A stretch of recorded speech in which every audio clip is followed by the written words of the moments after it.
And here's I will show you how to set fingerprints in Samsung Galaxy A16 phone. Go ahead and open the settings app. In settings, go down and tap on lock screen.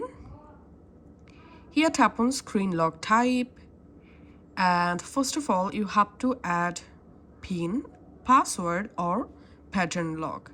Now here you have to enable fingerprints.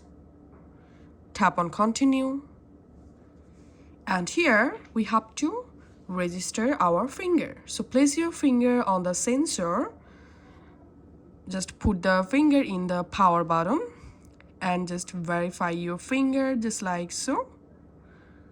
Complete this percentage.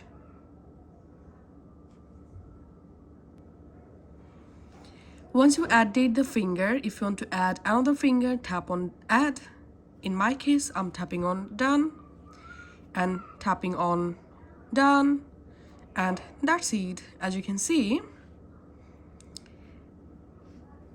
I added my fingerprint in my mobile.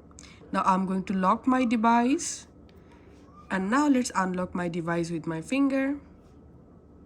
As you can see, my finger is working perfectly. That's it for now. Thanks for watching.